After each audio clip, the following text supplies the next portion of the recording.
Yeah, I thought today would be great just as we start tomorrow to kind of have the quarterbacks available for you. So we'll have Kyle, Devin, and Tristan here.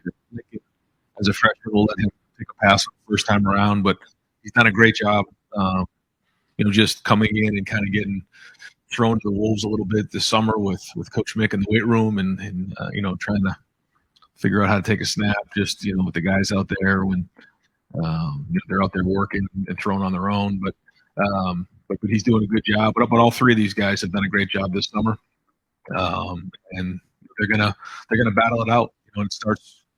It started in the spring. It continued throughout the summer, and now here we are, first day of spring or summer practice tomorrow. So those guys will be here for you. You guys can chat with them, and then we'll just take a few questions here.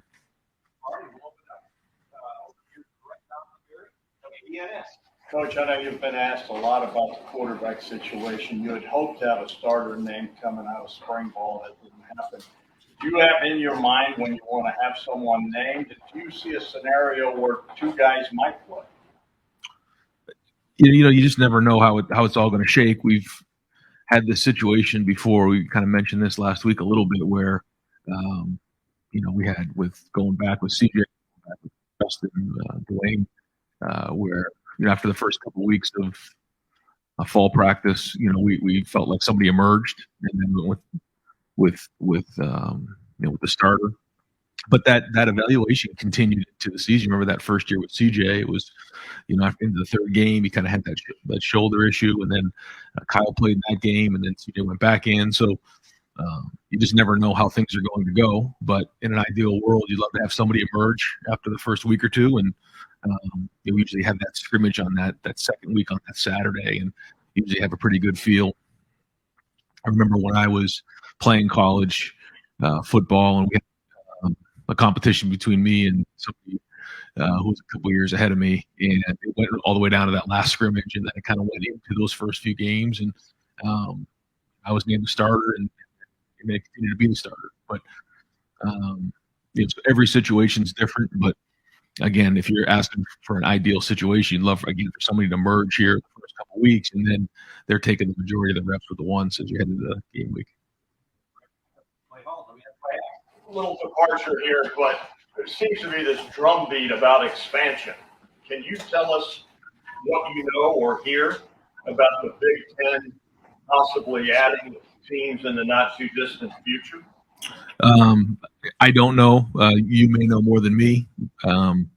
You hear different things going on out there, and certainly I know the Big Ten wants to position themselves well in the future. By adding USC and UCLA, it's become a national, coast-to-coast conference, and I know that we want to make sure that we're in the next decade or 2 decades down the road, we're in the best position to be the best conference in America. That's all I know. I know there's rumors out there, but that's all right. Be 1, 2, or 3 or maybe 2 in the not too distant future. I mean, you're starting to see conferences become a lot bigger than they ever have. That's for sure. But yeah, it's like tomorrow's the first day of practice in football, and that's kind of where my focus is right now. But you're right. Every year it just changes so much. It's sometimes it's hard to grab onto. Just coming off of media Wednesday, I'd like to keep it to just one question per, because I've got like 25 people that already want to ask today. So let's go one and done, and if we can squeeze a couple more in at the end, we'll do that. Kelly, it's WSYX. You guys added the Northwestern transfer Ohio native, Nigel Glover. What does he add to the program, and is it likely he'll take a red shirt? Yeah, so I think by NCAA rules, I can't talk about any type of situation like that with NCAA rules. So before I comment on that, I want to make sure that I'm okay. Yeah. Bill Landis, the podcast. I remember how many weeks into your first season at UNH that battle carried out before you were named? I think it was 3 weeks in. Yeah, I was actually thinking about that the last couple of days. I think it went all the way to that last scrimmage, that third week. Yeah. And then into the season as well, or? Yeah, and then I got named the starter for the first game, and then it kind of went from there, and never looked back. Like you've gone through it. Not every head coach that has to make a decision like this has actually gone through it as a player. I'm just wondering maybe how that informs your decision-making process as you make the choice. Yeah, it does. I think that's part of the position just in general of quarterback. There's so many things that come with it. And when you've gone through it, not at this level, but, still playing college football and being around the position, there's so much that goes with it. And you don't know until you're actually in the game. I mean, to sit here and say we went into that Minnesota game with CJ saying that, he was going to be a Heisman Trophy finalist in 2 years or 1 year for the next 2 years. That wasn't true.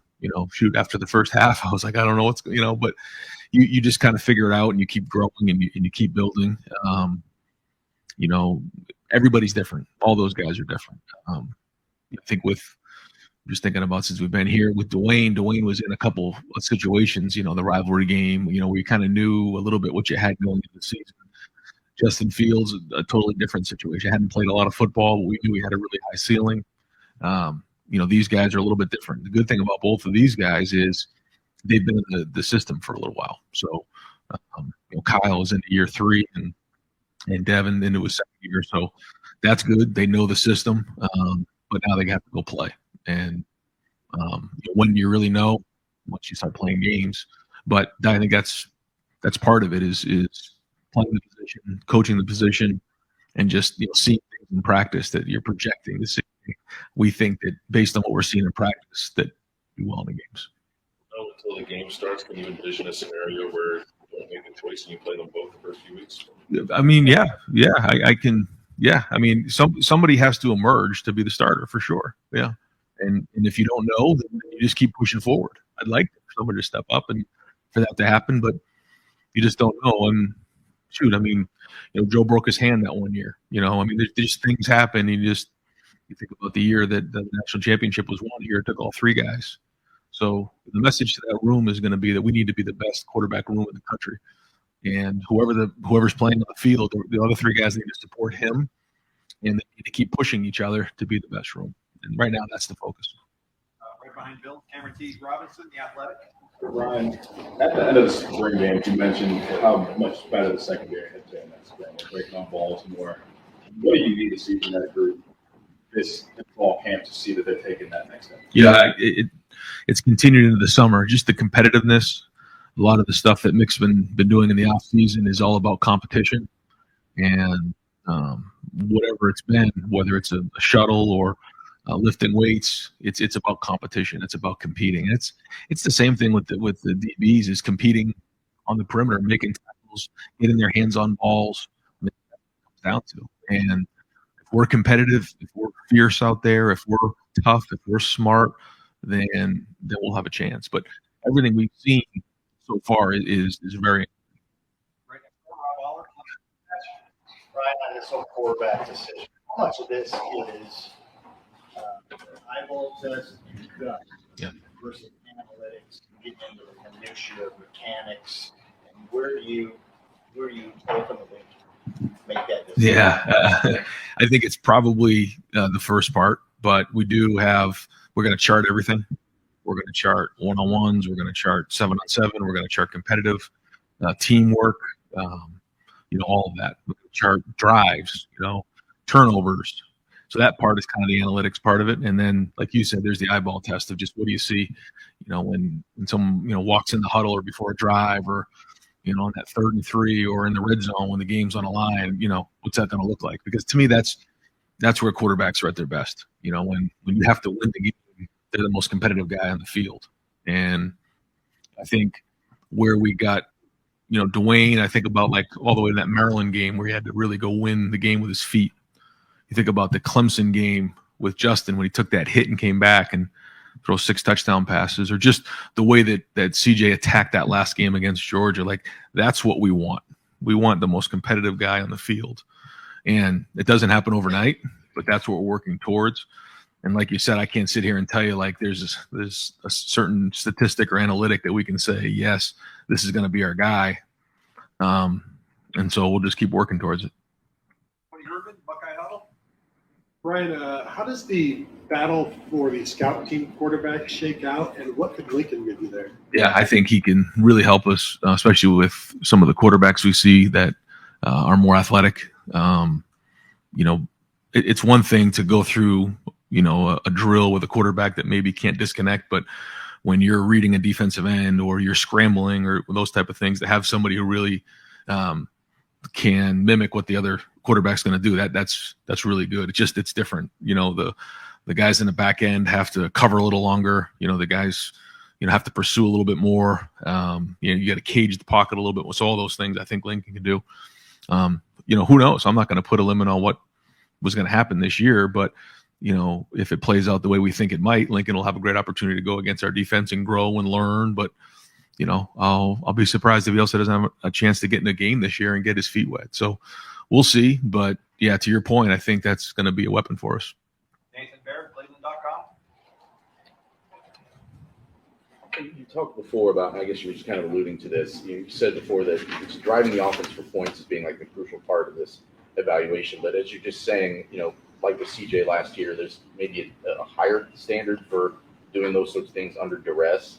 Is it just things on a football field that you've been evaluating for a couple of years to make that decision, or are there things you're learning about these guys as people that factor into that? And can you kind of explain what that is? Yeah, no, a big part of it is who they are as people, what's going on off the field, what's going on in the locker room, because those guys have to believe in the quarterback, and that's a huge part of it. And it starts in the weight room. You guys have heard me talk about that before with Mick, and the guys see the work that's put in. They see the leadership, the ability to stand up in front of a group of guys and project and talk to them and lead them, and those all matter.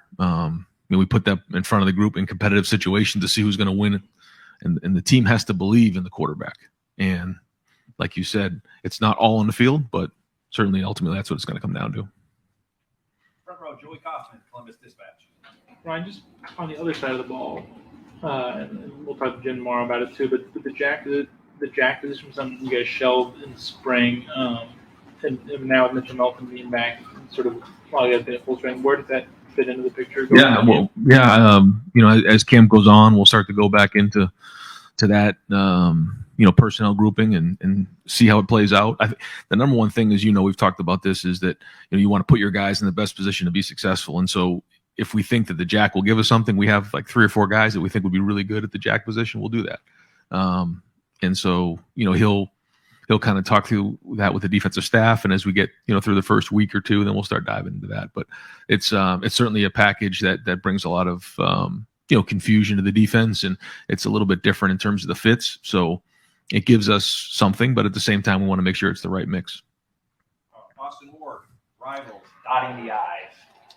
Ryan, it seemed like most of the injuries and stuff that you were monitoring in spring guys were going to be ready to go by training camp. Are there any that will carry over or limit some guys at all at the start of camp? And if not, how does that change competitions with having Evan back or Jacob James? Like, it's different than spring. Yeah. And how long could those last? We keep talking about the quarterback. Those are battles too. Absolutely. Yeah. We're at full strength. So, it's a big part of the preseason is getting the work you need, getting guys ready, but keeping them healthy and getting ready for that first game. But guys have worked hard to rehab to get to where we are. So we feel good about that. Now we're at full strength. I mean, we're 4 deep now in a lot of areas. And so, we'll be able to at times, go 2 fields where we can get, reps on one field, reps on another, instead of trying to get 4 groups in. That'll allow us to get, double the amount of reps in less time. So, there's a lot more guys, and that means a lot more competition. And like you said, now where you may have had 1 other guy at your position, now you're going to have, 4 at the running back position, 5. So that's always good. It's always good to have competition in there. And that's what this whole offseason is about, has been about competing. So we'll keep, pushing that message forward. Dave Biddle, 24/7 Sports. Ryan, you talked about this a little bit at Big Ten Media Days, kind of paring down the rotation up front on the defensive line. Still rotating, but maybe using your best guys more in big games when the game's on the line. Can you expound on that a little bit, maybe how your conversations with Larry went with that? Yeah, well, I think we now have guys who have experience going into the season, and I think that they can handle a lot more reps. Now, we still have a long season to play, but it typically comes down to how many guys do you think can play at starter level, and those guys will play. But I think the D-line that we have, these guys can handle more volume than maybe in the past. So, we'll see how the younger guys develop. I mean, it's always good to have more guys who can play in a game that you feel good putting in a game to rotate a little bit. But these guys can handle more, and I think you'll see them in there more. Stephen Means, Cleveland.com. When you first got here, you had a goal of turning Ohio State's quarterback room, and you want the expectation to be Heisman Trophy finalists, first round draft picks, and you're 3 quarterbacks into that. You've done that. Does that all build on the expectation of who comes next, and maybe how you go about evaluating quarterbacks, whether it's in the recruiting trail or when you're going through a quarterback battle? Does it all add pressure to who comes next after that? Yeah, I mean, it's you can say it doesn't, but I think it does. Yeah, the expectations and standards very high here. But that's at every position. But yeah, I mean, the guys that have come before have done an unbelievable job. So yeah, that is the expectation. We should be, playing for a national championship. We should be, Heisman Trophy finalist and a first round draft pick. That's been the standard set, and we got to keep building on that. So, but what jumps out is that it just doesn't happen. Just because you're the quarterback at Ohio State doesn't mean that all those things are going to happen. It takes a lot of hard work. It takes a lot of production on the field.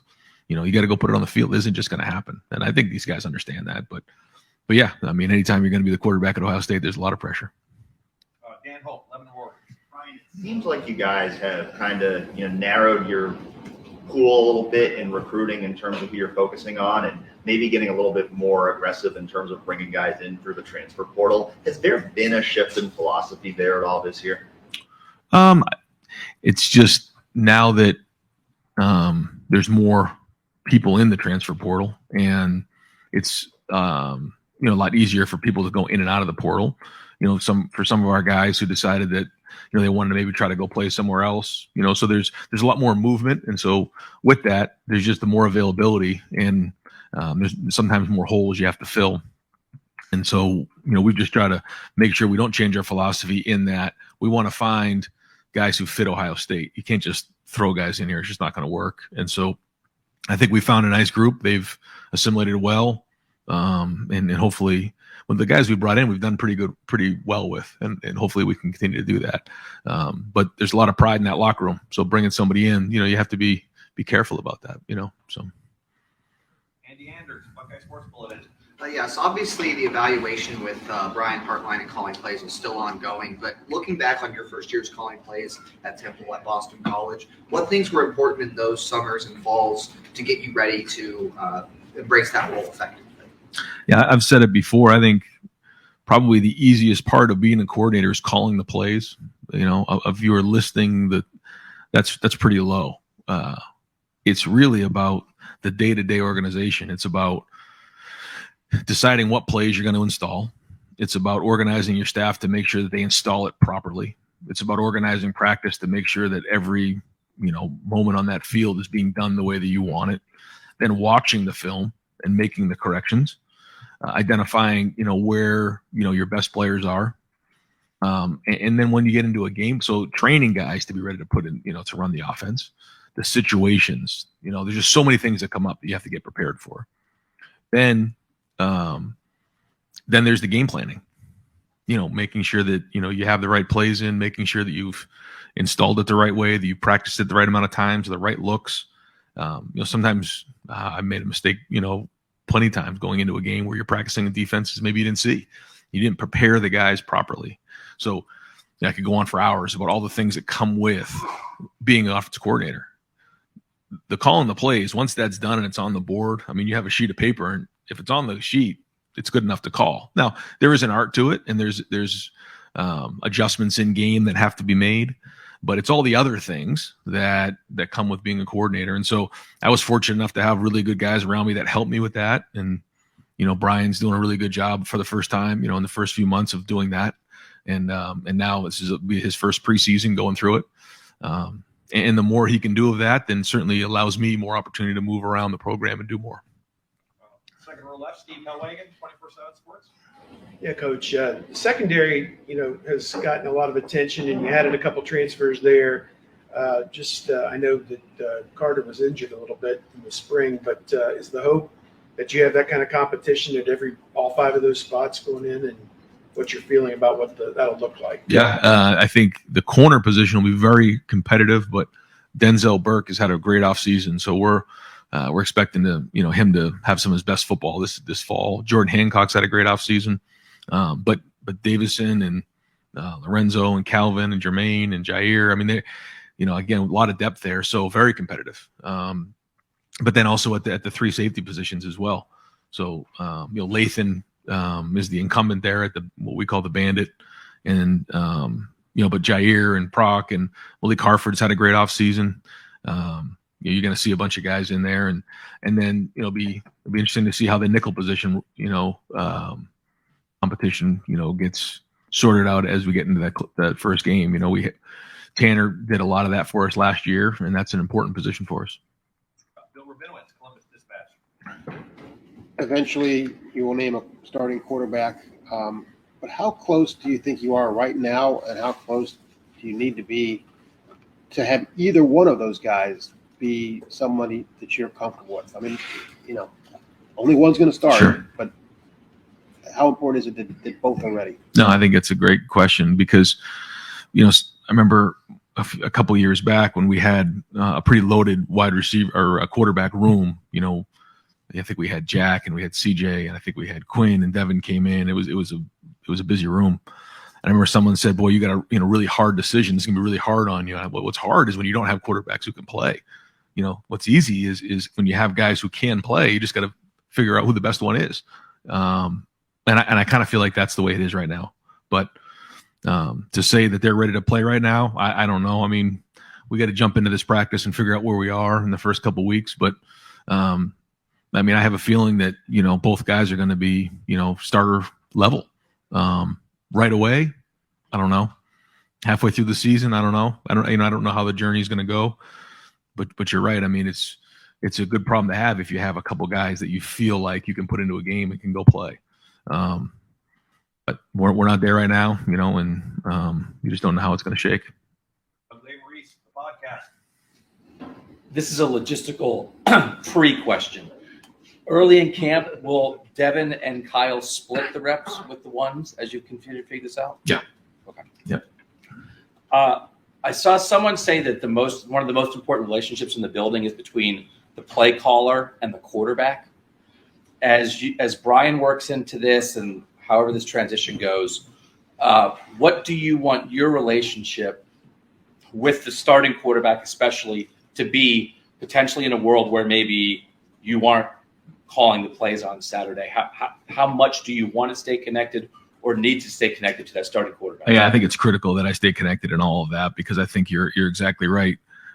However we end up calling the plays or not, what matters is what the quarterback knows and how it's all tied in together. And so if we're all talking the same language and, when we game plan, if the quarterbacks understand exactly why something's being called and all those things, and that's why, I have to be in those meetings and will be in those meetings, throughout the whole season. That's to your point, to me, the most important thing, because when you call a play, the quarterback should know exactly why are you calling the play.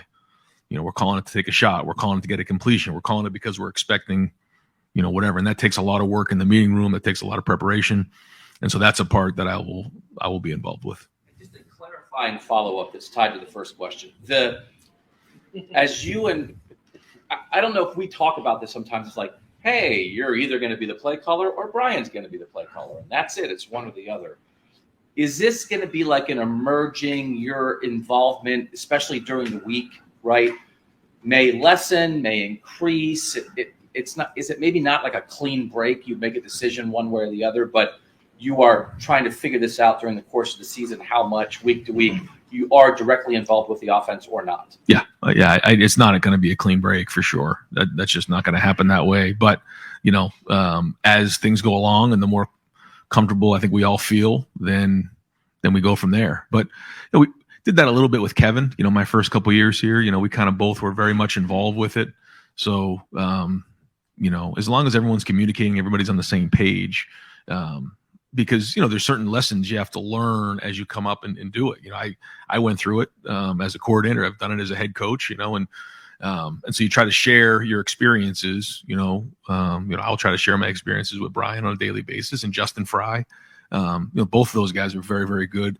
Joe Philbin has an unbelievable, background of calling plays and organizing offenses. So he really can help as well. And usually you're just trying to give them, what you've learned, the scars that have come up over the years. And so over the season, it'll continue to evolve, and how much and how fast is still yet to be seen. One last question, Tim May, Letterman Row. Okay, this will be a compound question. You guys are beautiful. At the end of the last century, you were competing, like you said, for a starting job at New Hampshire. What were the thoughts that got you through that camp? And how many of those thoughts were also had butterflies in them? Then as the season progressed, I think at one point you had thrown 8 touchdown passes, but 10 interceptions or something like that. Yeah.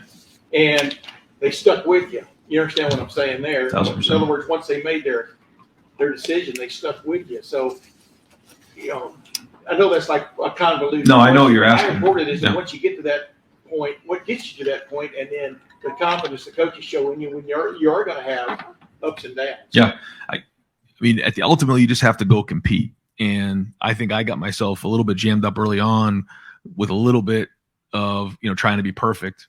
And then what ended up happening is, you start making interceptions because you're worried about being perfect instead of just going, compete and playing.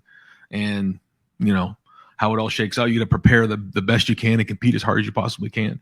And then the more you play, the more confidence you get, And so, but that's part of coaching too, is the coaches bringing them along and building up their confidence that, hey man, you can do this, because there is self-doubt that comes in every now and again. You have to fight that.